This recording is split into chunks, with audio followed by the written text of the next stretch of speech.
Ağdam, Azərbaycan Sovet Sosyalist Respublikasının kənd təsərrüfat rayon mərkəzlərindən birisi.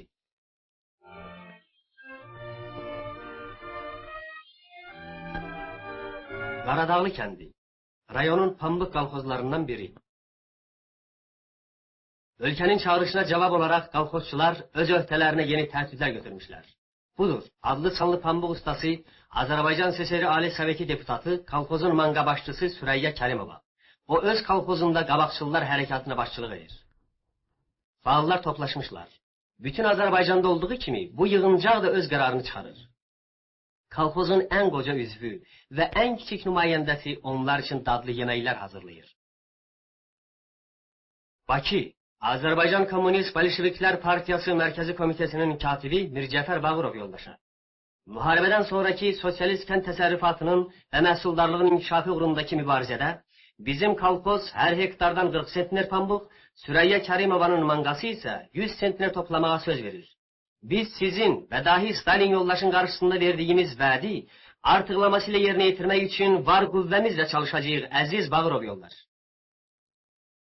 Bu şərəfli vədlər tarixi sənədə daxil oldu və kolxoz tarlalarında onun yerinə yetirilməsi üçün mübarizə başlandı. Kolxozda adi günlərdən biri. Səhər-səhər hamıdan tez quşlar oyanır.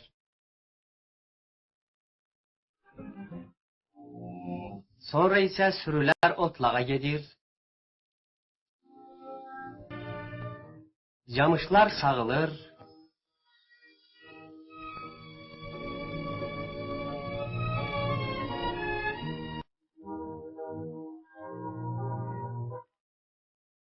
Dan yeri qızaran kimi arılar bal dalınca gedirlər.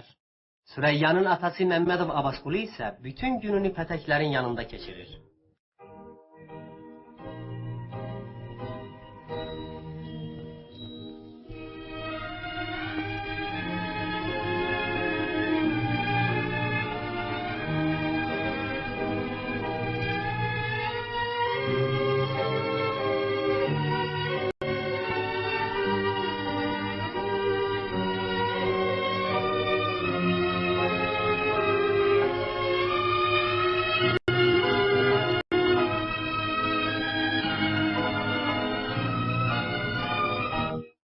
Süreyyanın oğlu da böyüklərlə bir yerdə işləməyə hazırdır.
Bu kolxozda yalnız pambıq əkilmir. Torpağı qazı dərin, bol görərsən bəhərin. Bol taxıl məhsulu yetişdirilmiş və itkisiz toplanmışdır.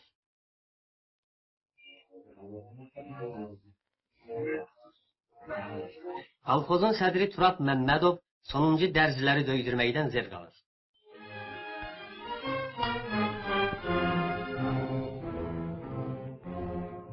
Pambıq sahəsi. Kolxozçular məktubda öhdələrinə götürdükləri artıq məhsul toplamaq vəzifəsini yerinə yetirirlər. Bol məhsul əldə etmək üçün bu torpağa tonlarla kübrə, minlərcə araba peyin qatılmışdır. Torpaq deyir, öldür məni, dirildim səni. Odur ki ketmən yerin ürəyini işləməlidir. Bu iş 8 dəfə təkrar olunur. 8 dəfə bütün tarla sahəsinin torpağı ketmənlənir.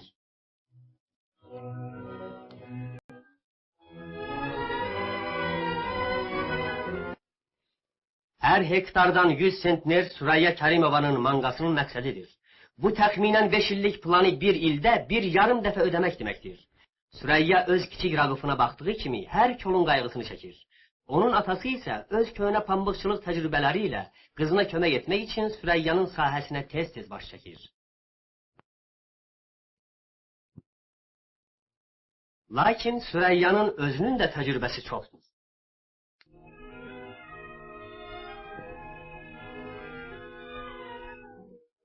İlk qoza açılmışdır. Budur qiymətli məhsul, pambıq, ağ qızıl. Pambıq yığımının vaxtı yaxınlaşır.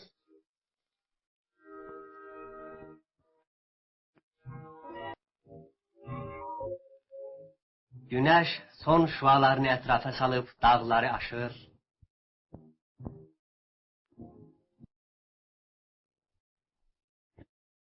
Gecə gündüzü əvəz edir.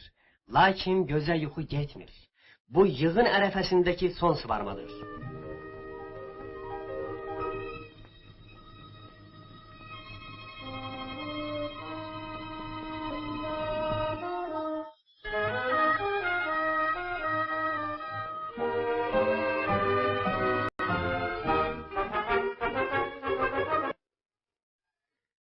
Kolxozların və kolxozçuların sərvəti günü-gündən artır.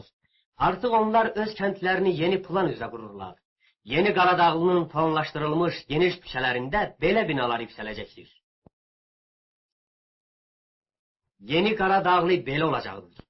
Bütün bunlar ağ qızıl bitirən bu xoşbaxt insanlara qarşı göstərilən böyük Stalinin atalıq qayğısı nəticəsində əldə edilmişdir.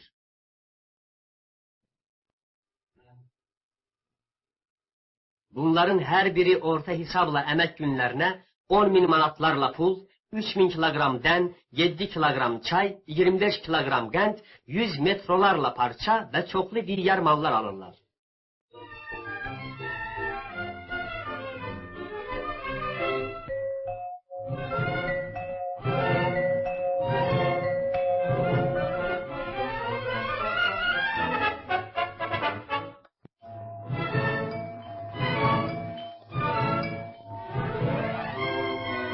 Yemək vaxtıdır.